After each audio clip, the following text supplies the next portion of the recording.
380 000 années après le Big Bang, il s'est produit un événement majeur qui marque encore l'univers aujourd'hui. Bon, on va faire plus simple. Regardez cet écran. Vous ne voyez rien? Pourtant, une infime partie de cet écran vous renvoie le moment exact où l'univers s'est allumé. Ce moment où la lumière a existé. Une partie de ce brouillard correspond à ce moment où l'univers a émis sa première lumière. C'était il y a 13 milliards d'années. Et vous le captez ici même, sur Terre. On a étudié ce premier rayonnement, parce que ça fait des dizaines d'années qu'on le connaît et qu'on tente de le comprendre le plus possible. Et dernièrement d'ailleurs, on a fait une grande découverte à son sujet, et c'est pour ça que j'ai décidé de vous parler dans cette vidéo du fond diffus cosmologique. Juste avant de commencer, j'aimerais remercier infiniment Michel qui fait partie des membres de la chaîne. Et si vous souhaitez soutenir la chaîne comme lui, voir les vidéos en avant-première ou avoir accès au groupe Facebook privé qu'on a tous ensemble, eh bien vous pouvez rejoindre la chaîne en cliquant sur le bouton rejoindre sur ma chaîne. Ça m'aide énormément et votre engagement me fait chaud au cœur, donc merci pour ça. Et sinon, j'espère que la vidéo va vous plaire, c'est parti. Après le Big Bang, l'univers était très chaud. Il y avait comme une sorte de brouillard qui baignait tout l'univers. Rien n'existait encore. Il n'y avait pas d'étoiles, pas de planètes, et encore moins des galaxies. Tout l'univers était encore trop chaud et trop énergétique pour tout ça. Sa température était encore supérieure à 2700 degrés Celsius. C'était bien trop élevé pour que l'univers puisse former quoi que ce soit de stable. Mais surtout, c'est une époque où l'univers ne rayonnait pas. On est 360 000 ans après le Big Bang, à l'aube d'une ère qui va tout changer. L'ère de la recombinaison. Mais vous allez voir, c'est très simple à comprendre. À ce moment, l'univers est constitué de plusieurs choses. On a des noyaux d'hydrogène qui sont constitués de 1 proton seulement et des noyaux d'hélium qui sont constitués de 2 protons et de 2 neutrons. Ce sont là les prémices de la matière classique qu'on connaît aujourd'hui. Mais tout ça est baigné dans un plasma dense et chaud. Cette matière n'avait pas la forme qu'on lui connaît aujourd'hui. Ensuite, l'univers à cette époque est constitué de particules de lumière, qu'on appelle des photons, et qu'on appelle toujours des photons, mais aussi d'électrons libres. Et c'est ce jeu entre les particules de lumière et les électrons libres qui va être important à comprendre. En fait, il va y avoir deux choses. D'abord, le simple fait que les électrons soient libres va avoir un impact sur l'univers, dans sa globalité. Mais c'est aussi important de comprendre pourquoi ces électrons sont libres. En fait, comme vous pouvez le comprendre, l'univers était très énergétique à ce moment-là, avec une température moyenne de 2700 degrés Celsius, et son énergie globale est très élevée. C'est pour cette raison que les photons, donc les particules de lumière, vont avoir beaucoup d'énergie. Ils vont tellement en avoir qu'ils vont tout casser sur leur passage, grâce à un phénomène que vous connaissez peut-être. C'est la photoionisation. Bon, on va faire simple.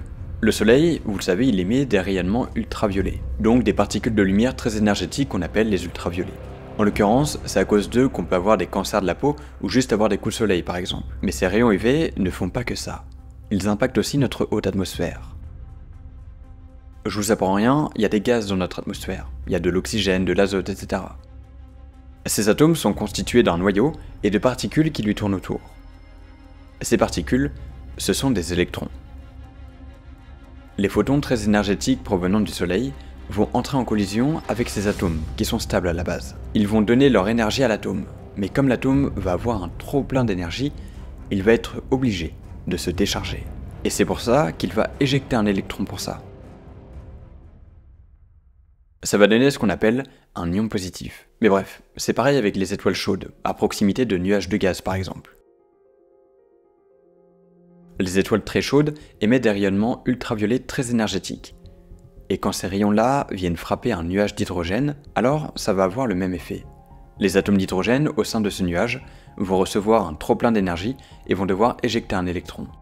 Ça va donc ioniser l'hydrogène présent dans le nuage de gaz. Avant la recombinaison, c'est ce qu'il s'est passé. L'univers était trop chaud, et les particules de lumière étaient très énergétiques. Donc, quand les électrons qui se baladaient seuls dans l'univers commençaient à se lier au noyau d'atomes pour les stabiliser, eh bien, les photons très énergétiques venaient casser tout ça. Ils donnaient une énergie trop importante au noyau d'atomes, ce qui l'empêchait de se lier à un électron libre. Au final, impossible aux électrons libres de se lier au noyau d'atomes. Ils étaient donc condamnés à rester libres, tant que ces photons étaient aussi excités. Mais le fait que ces électrons soient libres dans l'univers, eh bien ce n'est pas sans conséquence. En fait, il existe un phénomène qui fait que quand un photon entre en collision avec un électron libre, alors il rebondit. Le photon en fait, il est absorbé par l'électron pendant un très court instant, puis il est rééjecté ensuite dans une nouvelle direction. C'est comme si vous lanciez une balle rebondissante sur le sol devant vous. La balle va bel et bien rebondir sur le sol, mais elle ne va pas revenir vers vous, puisque vous l'avez lancée vers l'avant. Elle va rebondir en allant encore plus loin devant. Eh bien, avec les photons, c'est à peu près la même chose, sauf que là c'est encore plus aléatoire. Le photon va percuter la particule d'électrons libres en pleine face, mais il va être éjecté par la gauche par exemple, et ainsi de suite. Bref, ce phénomène de rebond, on l'appelle la diffusion de Thomson. Mais le problème, c'est que si les photons, qui sont des particules de lumière, je le rappelle, ne peuvent pas voyager en ligne droite dans l'univers, alors ça veut dire qu'elle ne peut pas se propager. La lumière ne pouvait même pas parcourir une infime distance qu'elle était constamment absorbée, puis réémise dans une autre direction. Tout le temps. C'est comme une balle dans un flipper. Elle suit toutes les directions aléatoires et ne suit jamais une trajectoire en ligne droite. L'information se perd alors dans ce plasma, dans ce brouillard si dense et si chaud. Et ça a été ça pendant plusieurs dizaines de milliers d'années. Les photons empêchaient les électrons libres de se lier au noyau d'atomes, et les électrons libres empêchaient aux photons de circuler librement dans l'univers, rendant ainsi l'univers opaque. Mais on va arriver à un moment clé qui va tout changer. Ce moment clé, c'est l'époque de la recombinaison.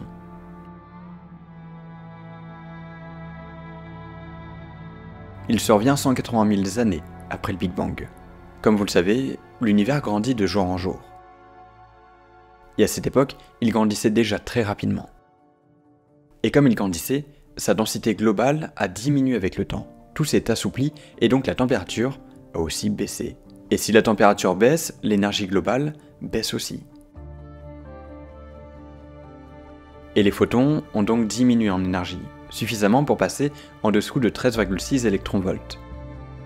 Alors cette énergie, c'est entre gros guillemets l'énergie minimale que doit avoir un photon pour empêcher un électron de se lier au noyau d'atome d'hydrogène.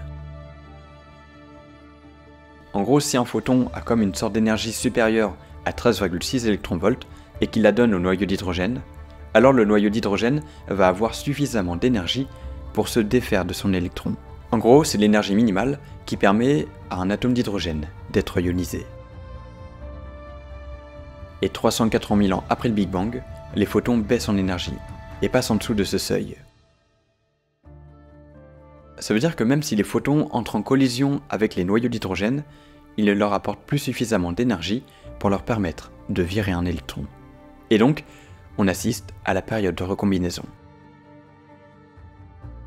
Les électrons libres peuvent enfin se lier au noyau d'atome d'hydrogène. Tout va s'enchaîner, et comme il y a de moins en moins d'électrons libres dans l'espace, les photons vont enfin commencer à circuler librement, sans être absorbés et réémis constamment.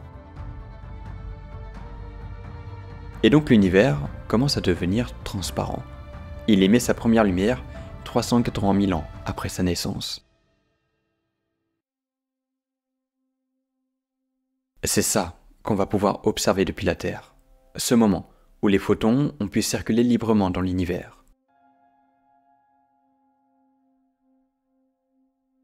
Il baigne tout l'univers désormais, et sa source provient du fin fond de l'univers. C'est ce qu'on a découvert et qu'on appelle le fond diffus cosmologique. Et justement, on vient de faire une avancée majeure dans l'observation de ce fond diffus cosmologique. Regardez ce que ce télescope a observé. Une équipe de chercheurs a réussi à capturer l'image la plus lointaine jamais prise de l'univers observable. On a pu faire cette image grâce au télescope de cosmologie d'Atacama, l'ACT, situé au Chili. Ce télescope est très intéressant puisqu'il fait 6 mètres de large et a été spécialement conçu pour cartographier le ciel en micro-ondes. Et pourquoi c'est si important? Eh bien parce que cette technologie est exactement ce qu'il nous faut pour étudier le fond diffus cosmologique à haute résolution. En fait, tellement la lumière du fond diffus cosmologique est lointaine et ancienne, il s'observe en grande partie dans la longueur d'onde des micro-ondes, qui est, je le rappelle, toujours une forme d'onde électromagnétique.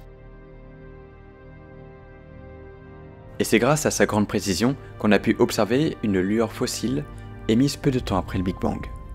Cette lueur, presque aussi vieille que l'univers lui-même, nous donne des informations précieuses sur une époque de l'univers totalement différente de la nôtre. Observer cette époque, c'est comme remonter le temps aux origines même de l'univers.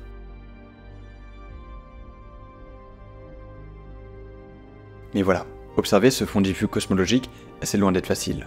Les signaux provenant de cette époque sont tellement faibles qu'ils sont presque indétectables. C'est pourquoi il faut un télescope aussi sophistiqué que l'ACT. Il est situé à 5190 mètres d'altitude dans les montagnes chiliennes et bénéficie d'un environnement sec et stable, parfait pour des observations très précises. Avec cette altitude, c'est l'un des plus hauts télescopes au monde. Il est capable de capter les longueurs d'onde de l'ordre du millimètre, ce qui est vraiment minuscule.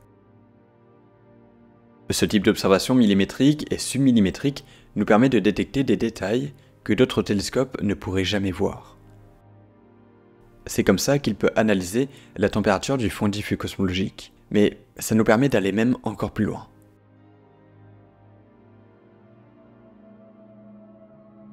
On peut comprendre les interactions gravitationnelles qui régnaient à cette époque, mais aussi les mouvements de matière dans l'univers primitif. Et justement, l'observation qu'a fait l'ACT est la dernière en date. Elle est différente des précédentes observations qu'on a pu faire. Mais bon, pour comprendre plus précisément ce sujet, il faut en revenir au tout début. Dans les années 1940 et 1950, une fois que le Big Bang avait été théorisé, les scientifiques ont commencé à se questionner si ce Big Bang avait vraiment eu lieu. Ça veut dire qu'il existerait une sorte d'écho lumineux du Big Bang. C'est Georges Gamow, Ralph Alpher et Robert Herrmann qui ont émis cette hypothèse. Ce sont eux qui ont prédit pour la première fois l'existence du fond diffus cosmologique. Au début, ils estiment sa température à environ 5 Kelvin, mais à cette période, on n'entend pas trop parler de cette hypothèse. C'était pas trop dans les priorités scientifiques, on va dire. Et pourtant, un peu plus tard, dans les années 1960, deux astrophysiciens annoncent pour la première fois qu'il serait possible de détecter ce fond diffus cosmologique.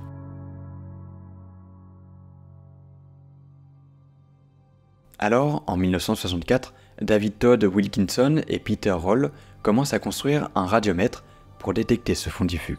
Et il n'a pas fallu attendre si longtemps, puisque ce sont deux autres physiciens qui vont le découvrir, par accident.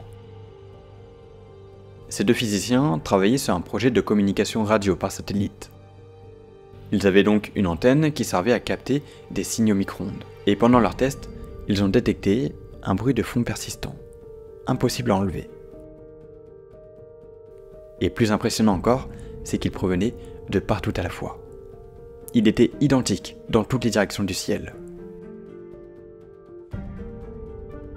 Alors au début, ils pensaient que c'était un problème technique, mais rien n'y fait.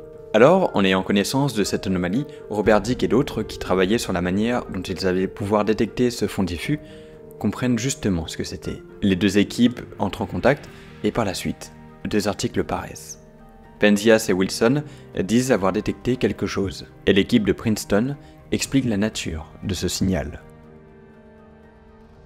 C'est une lumière vieille de 380 000 ans après le Big Bang. Sa température avoisine les 3000 Kelvin, et elle est uniforme partout dans toutes les directions.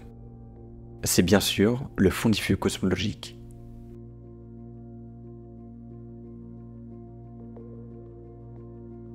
Et c'est par la suite qu'on a souhaité l'étudier encore plus. En 1992, le satellite Kobe détecte les premières variations de température dans ce fond diffus. Et c'est à partir de là qu'on va multiplier les découvertes et les théories sur les premiers instants de l'univers. Le télescope WMAP, lancé par la NASA en 2000 ans, va à son tour observer ce fond diffus.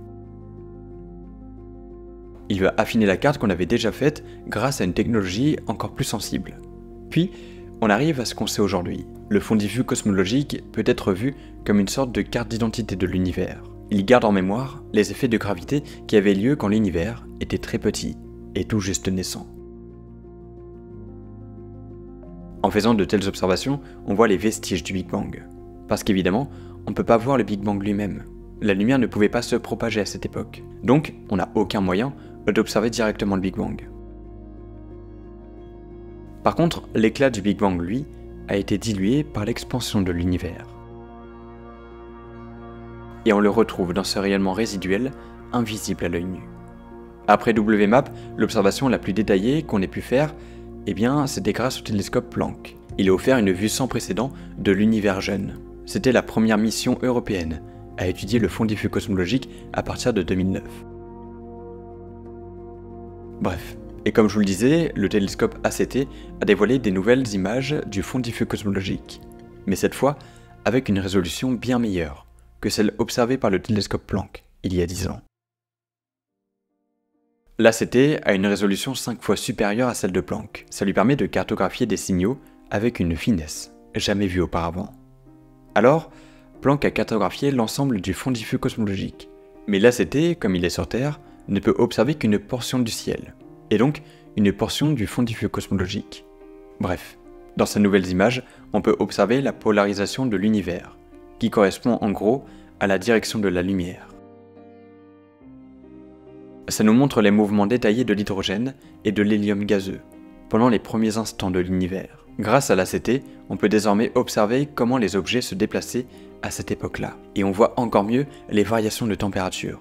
On les voit 5 fois mieux que les observations de Planck. Cette observation, elle a confirmé plusieurs choses. D'abord, la mesure de l'expansion de l'univers qui reste de 67 km par seconde par mégaparsec, et l'âge de l'univers qui reste à 13,8 milliards d'années, comme le disait Planck. Donc là-dessus, il n'y a rien de nouveau, à part cette polarisation de la lumière qu'on a pu détecter et qui est encore plus précise que nos observations précédentes. Alors, de quoi est-ce qu'il s'agit vraiment ? Bon, comme on l'a vu à cette époque, la lumière était constamment absorbée puis réémise dans une autre direction, encore et encore. Et c'est pour ça que les photons ne pouvaient pas voyager librement dans l'univers. Ils étaient sans cesse déviés, arrêtés, renvoyés, etc. Mais, à un moment donné, l'univers est soudainement devenu transparent. Et là, chaque photon a été absorbé une dernière fois, puis réémis dans une direction bien précise. Et c'est cette direction, c'est celle qu'ils ont gardée jusqu'à aujourd'hui. Ils voyagent encore dans cette direction depuis presque 14 milliards d'années. C'est ça qu'on appelle la polarisation. En gros, on peut voir la dernière direction que la lumière a prise dans chaque zone du fond diffus cosmologique. Et donc on sait que dans une certaine région, les photons ont été réémis d'une certaine manière, et dans d'autres, dans une toute autre manière. Et ça nous raconte ce qui se passait à ces endroits-là, dans l'univers bébé. On a donc là ce qu'on appelle des motifs de polarisation. Ce sont ces différentes zones qui existent où les lumières étaient émises parfois là et parfois là. Donc, on peut en déduire la vitesse, la densité et la direction des flux de matière, avant que la lumière soit émise. On peut aussi voir des signatures d'ondes de gravité qui ont été créées juste après le Big Bang. En gros, en observant certains motifs de polarisation, on peut en arriver à déduire les traces d'ondes de gravité. Bref, en gros, la polarisation nous donne une opportunité d'apercevoir ce qu'il y avait avant que la lumière soit libérée. Donc, on peut voir des traces de ce qu'il y avait avant. Et c'est de cette manière-là qu'on va pouvoir creuser un peu plus et remonter le temps pour mieux comprendre la naissance de l'univers. Et vous voyez ces petites traces-là, parfois bleues, parfois rouges, eh bien ce sont des variations de température. Les endroits les plus chauds sont évidemment plus denses que les endroits les plus froids. Et ce parce qu'il y a beaucoup de matière dans ces régions et inévitablement, la température augmente. C'est comme une pièce confinée. Si vous mettez beaucoup de gens dedans, la chaleur humaine va faire que la température globale de la pièce va monter. Et ce donc parce que la densité de personnes dans la pièce sera élevée. Par contre, si vous êtes seul, pas sûr que la température augmente soudainement comme ça.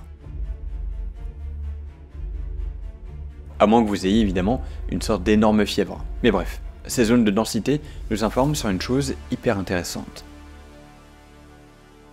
c'est que si la densité est plus forte, alors l'attraction gravitationnelle est plus élevée. Et donc on a là un schéma de l'univers qui nous montre les variations de densité et de gravité. Les endroits plus attractifs que d'autres ont donc dû, logiquement, attirer plus de matière au fil du temps.